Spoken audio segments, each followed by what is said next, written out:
सिद्दीक के मुझे साईं फरमा सवारी भी कोने साईं घबरायो छोटा सवारी हाज़ुरा 2 साल उम्र में नंढो आ अबू बकर सिद्दीक वेही रहो नबी साईं अबू बकर जे कुलन ते वेठा हाणे हिय चवना असां अहले सुन्नत वल जमात वाला असां इन अच्छे कारे झंडे जमियत उलमा इस्लाम जो परचमे नबी खाण वाला असां अली जे बच्चन जा भी नौकरों हसन हुसैन जा जिनके नाने मोहम्मद पाक पांजे कुलन ते खणी मदीने जी घिटन में घुमायो ॾिसण वारनि ॾिसी चो वाह जी सवारी आ क़यामत के मां जे लाल खे अहिड़ी सवारी न मिलंदी हाणे हीअं चवनि हसन हुसैन के नाने मोहम्मद पाक कुलन ते खणी घुमायो असां उन्हनि जा भी नौकरों पर अबू बकर जा भी नौकरों छो त अबू बकर वरी हसन हुसैन जे नाने नबी मिठे मोहम्मद के खुद कुलन ते खणी घुमायो फैसलो तव्हां कयो हसन हुसैन के मञो था नाने नबी कुलन ते घुमायो अरे सिद्दीक के छो न मञो सिद्दीक हसन हुसैन जे नाने के कुलन ते खणी घुमायो बाक़ी ॿ दलील ॿुधाईंदुसि पोइ तव्हां मोकिलायो अथव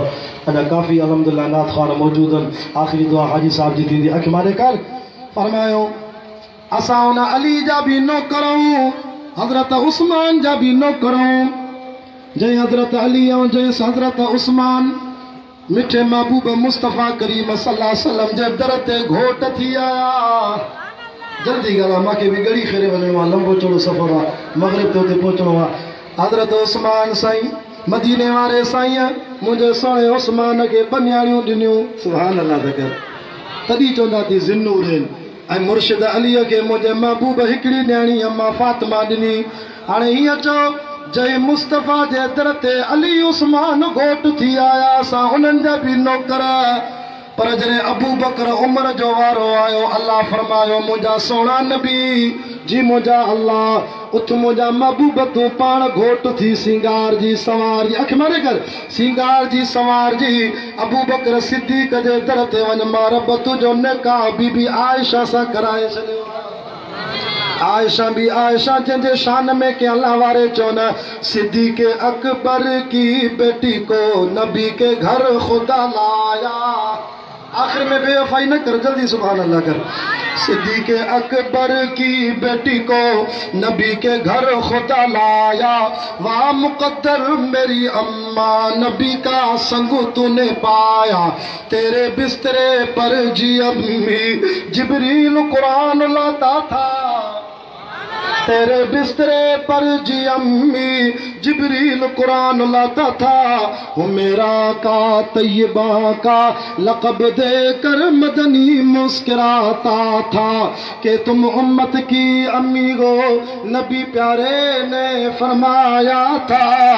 तो अम्मी आप अच्छी है तेरा हुजरा भी अच्छा है तो अम्मी आप सच्ची है तेरा बाबुल भी सच्चा है ये सच्चों का घराना था ये पाकीज़ा घराना था खुदा को तब तो पसंद आया हाथ मथे करे जो सुभान अल्लाह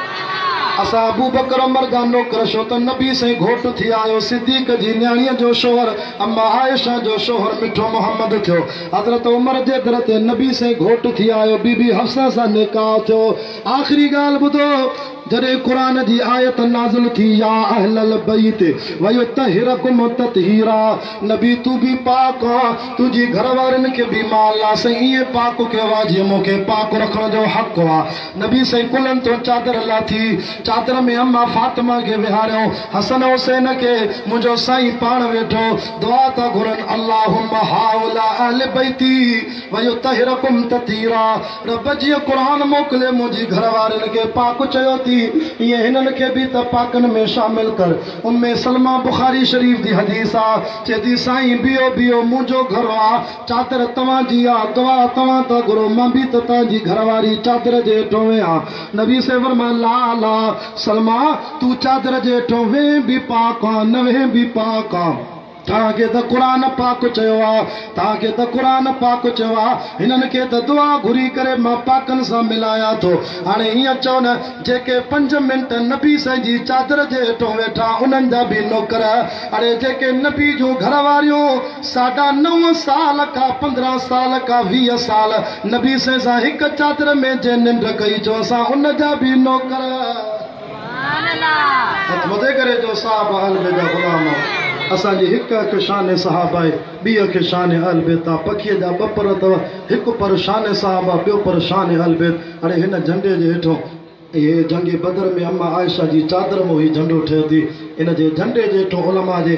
हुकमनि ते अमल कंदे, उलमा सां साथ ॾींदे, सौदो सस्तो थी अखि बूट ते जन्नत जा दर खुलंदे। हाजी इमदादुल्ला साहब जी मोकल सां मुंहिंजो हमसफ़र साथी उज़ैर अहमद हाजी साहब जो शागिर्दु आहे, मुख़्तसर हिकिड़ी नात पढ़ंदो, वरी मूंसां गॾु घड़ी करे हलंदो, पोइ वरी इंशाअल्लाह ॿियनि दोस्तनि जा बि मौलूद थींदा। सभिनी जी ख़िदमत कयो। बिस्मिल्लाहिर्रहमानिर्रहीम। अल्लाहुम्मा सल्लि अला सय्यिदिना व मौलाना मुहम्मद व बारिक व सल्लिम अदद कुल्ल मालूम लक दाइमन अबदन अबदा। हर जाए लगायो था नारा तौहीद रसालत वारा, असां आले रसूल हले बैतन जा नौकर देवबंदी सारा। शान सहाबा बेगायो था, पंजा सवाब वधायो था। हर जाए लगायो था नारा तौहीद रसालत वारा, असां आले रसूल हले बैतन जा नौकर देवबंदी सारा।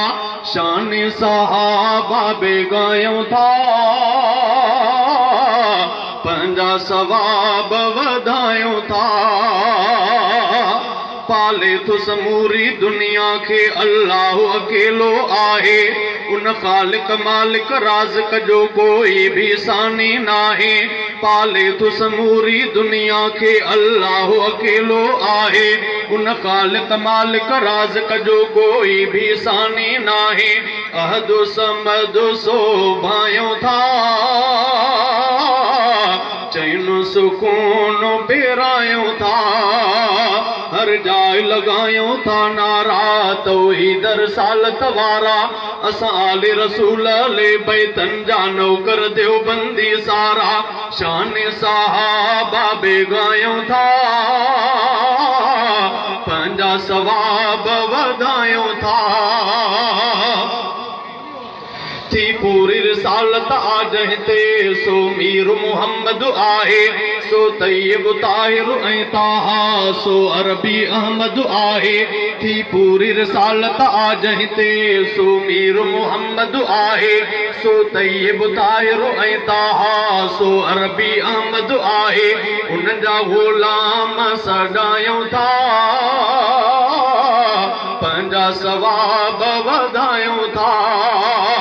आका जो यारे गार बणियो सोनो सिद्दीक़ अकबर, ॿियो साथी फारूक आज़म, इंसाफ़ अदालत जो घर। आका जो यारे गार बणियो सोनो सिद्दीक़ अकबर, ॿियो साथी फारूक आज़म, इंसाफ़ अदालत जो घर। पंहिंजे से दिल्ली में रहायूं था, चैन सुकून पिरायूं था। हर जाए लगायो था नारा तौहीद रसालत वारा, असां आले रसूल ले बैतन जा नौकर देवबंदी सारा। शान सहाबा बेगायो था, पंजा सवाब वधायो था। दामाद नबीअ जा बदिल बर ऐं हर हिकु मोतीअ दाणो, उस्मानो हया जो पैकर आ हैदर सोनो सियाणो। दामाद नबीअ जा बदिल बर ऐं हर हिकु मोतीअ दाणो, उस्मानो हया जो पैकर आ ऐं हैदर सोनो सियाणो। पाण खे तिने जो बणायो था, चैन सुकून पेरायो था। हसनैन ज़माने जा रहबर मदनीअ जा गुल गुलाबी, जिन हज़रत अमीर मुआविया खे हो समझो सच्चो सिपाही। हसनैन ज़माने जा रहबर मदनी जा गुल गुलाबी जिन हज़रत अमीर मुआविया के हो समझो सच्चो सिपाही दिल में तिने खे विहायो था चैनो सुकून पिरायो था हर जाए लगायो था नारा तौहीद रिसालत वारा असां आले रसूल तंजानो कर देवबंदी सारा शान सहाबा बेगायो था पंजा सवाब वधायो था। जज़ाकल्लाह तव्हां असांजे अॾो पाकिस्तान जो मशहूर ऐं मिठड़ी आवाज़ जो मालिक अलहाज इमदादुल्लाह साहब पलकोटरो स्टेज ते तशरीफ़ फरमा आहिनि। अन करीब तव्हां जागो मौलूद पढ़ंदो ऐं उन खां पोइ ताजदार ख़त्म नबूवत 24 तारीख़ बरोज़ सूमर टिपाई नमाज़ खां पोइ इंशाअल्लाह राजा गौसपुर खान बिजान जे ॻोठ में जलसो रखियो वियो आहे जंहिंजा महिमान ख़ास साईं अब्दुल्ला साहब पौड़ जरार शरीफ़ पवण वारा हज़रत साईं अब्दुल्ला अब्बास